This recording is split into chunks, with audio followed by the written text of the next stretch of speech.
What is up, you guys? Welcome back to the channel, Super CBTV. It's your girl AP here. Today, I want to talk about celebrities and their philanthropy, aka their charities. There's been some really sketchy stuff, and I've noticed some connections that I didn't want to notice, and I'm just going to throw it out there. It definitely revolves around the people, starting with P. Diddy. Because seemingly most of these celebrities that are somehow tied to Diddy or tied to some kind of sexual misconduct type allegations. Harvey Weinstein, for example, Jeffrey Epstein, another example, because most of these celebrities that are supporting charities that support women's rights or violence against women and charities that save the children are doing the exact opposite behind closed doors. Let's take Ashton and Mila Kunis, for example. So they're both involved in the Thorn charity. It's an anti-child sexual abuse charity. I've seen video content of a child that's the same age as mine being raped by an American man that was a sex tourist in Cambodia. And this child was so conditioned by her environment that she thought she was engaging in play. I've been on the other end of a phone call from my team asking for my help because we had received a call from the Department of Homeland Security telling us that a 7-year-old girl was being sexually abused, and that content was being spread around the dark web. And she had been being abused, and they'd watched her for 3 years, and they could not find the perpetrator, asking us for help. We were the last line of defense. An actor and his foundation were the potential last line of defense.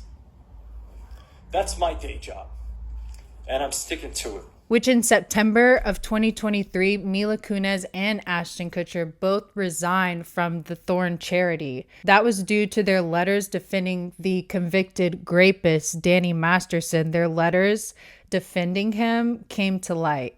And that's when they both resigned from the Thorn charity. We are aware of the pain that has been caused by the character letters that we wrote on behalf of Danny Masterson.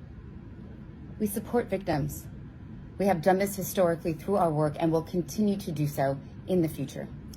A couple months ago, Danny's family reached out to us and they asked us to write character letters to represent the person that we knew for 25 years. So that the judge could take that into full consideration relative to the sentencing. The letters were not written to question the legitimacy of the judicial system or the validity of the jury's ruling. They were intended for the judge to read and not to undermine the testimony of the victims or re-traumatize them in any way. We would never want to do that. And we're sorry if that has taken place. Our heart goes out to every single person who's ever been a victim of sexual assault, sexual abuse, or rape. Now, these days, rumors are swirling. And again, I will say rumors because Mila has moved out or rumored to move out and is planning for filing for divorce against Ashton because she found out Ashton was on the Diddy tapes. So there are rumors flying around now that Mila Kunis might have allegedly, hypothetically, spiritually, maybe, have moved out of the house that she shares with Ashton Kutcher in light of his very close relationship with Diddy. Diddy party stories, they're our favorite genre of Can't tell that one either. I mean, I'm like actually cycling through them. Well, we still have some time to go, you know, I can blow it here. Okay. Feel free. Diddy party stories, man. That was like some weird memory lane.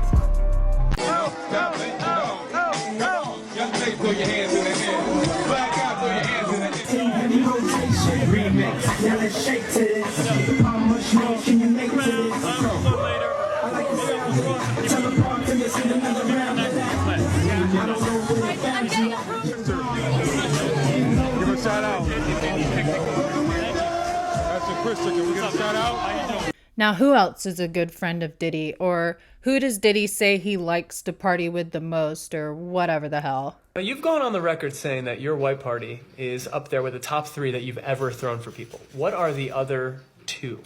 I would say when I got my star in Hollywood, I had a party. And this year at Burning Man at an undisclosed location. And if you've had to recall the most lavish, over-the-top, outrageously extravagant decoration on display, what would it be? One time I had the Declaration of Independence in one of my 4th of July parties. It was a 4th of July white party. And the white party's coming back this year, by the way, for charity. Yeah, it's great to hear, and I'm sure that's probably not public information yet, but who's the person that's number 1 on that invitation list? Leonardo DiCaprio. And I can get on that list, Yes, right? without a doubt, you are invited. That is so generous of you. Cheers to that. See you at the white party, and happy holidays to you and yours. Oh, DiCaprio, I have a feeling you might be one sick little duck. And a lame lay, from what I've heard. And the rumor is when Leonardo DiCaprio makes love, he likes to vape and he puts on headphones. Now, of course, we're all familiar with the little quirk that DiCaprio has of dating women up until they turn 25 years of age and then dumping them. He has quite a history of doing that. I forgot how many of them there are, but there's quite a few. And I never thought that was weird or anything. I mean, to each their own. Everybody has their own preference. As long as everybody is consenting and of age, then what do I give a damn, honestly? Now, Leo DiCaprio's sources say, hey, he did attend a few Diddy parties back in the day, but they were not freak-offs. He attended parties like every other A-list celebrity did. They all went to the Diddy parties back in the early 2000s, but they were not freak-offs back then. But I think I beg to differ. Also, something kind of weird. So DiCaprio just rang in his 50th birthday, I think it was. Yeah, his 50th birthday. And it was odd. So before his actual birthday bash, he required all of his celebrity guests to attend this gala. It's like a special charity ball event. After they attend the gala, then they go straight to, they can walk to Leo DiCaprio's 50th birthday party, but they have to go to the gala first. Can you guess what this gala is called? Baby to Baby. He wanted all of his guests to make sure that they attend the Baby to Baby gala before they walk over to his 50th birthday bash. Can you guess who amongst those celebrity guests were in attendance? I can name a few. Kim Kardashian and Chrissy Teigen are 2 that were on the list to go to the Baby to Baby gala and then walk over to Leo DiCaprio's 50th birthday bash. And in the name of impoverished children, let's remind you of who Chrissy Teigen is. Chrissy Teigen, just to recap, some of Chrissy Teigen's top tweets on X, formerly known as Twitter. Here's one. Seeing girls do the splits half naked is just, I want to put myself in jail. Hashtag toddlers and tiaras. You know who else tweeted about toddlers and tiaras? Tom Hanks. Who else made it a little sketch comedy thing of toddlers and tiaras? Tom Hanks. And it was quite a bizarre sketch, to be honest. Talk about focus, right? And make daddy love you. Sexy baby? Sexy baby. Sexy baby. All right, get up. There you go. Earn it. Another tweet from Chrissy Teigen. I just saw a baby that looks like a porn star. Like trashy. Do anything, porn star. Is this wrong to think? You sick duck. Here's another one. I'm about to Anthony Weiner this kid. Chrissy Teigen is also married to John Legend. Do you know who is a really big fan of John Legend? Oprah. So Oprah is involved in a ton of charities. And again, we're not accusing anybody of anything. We're just simply doing research and speculatory. Oprah has the Boys and Girls Club in Mississippi. She has Girls Inc. She has the Battered Women's Shelter. She has campaigns to catch child abusers. She has the Academy for Girls. It's a private school in South Africa. The school that sticks out to me most is the South African School for Girls, because this school has been full of controversy since it opened its doors in 2007. So back in 2007, a teacher at the school was charged with touching one of the students in a very inappropriate manner. And when the crime came to light, Oprah herself supposedly went down to fire the headmistress. Then in another incident in 2011, law enforcement investigated the body of a newborn baby that was found in one of the students' bags. Now, of course, it sounds exactly like you think it was. One of the girls gave birth at school and wasn't sure what to do with the baby, and there was no charges involved. In 2009, 7 students were suspended for sexually harassing their classmate. And there are many, many rumors of several students that have been reported as missing from the school, but no one is sure where the rumors might have started. Trigger warning for essay. You know how they say if you're inappropriately touched as a child, then you're more likely to grow up to become an adult that inappropriately touches children, and it's just this endless cycle that keeps on going.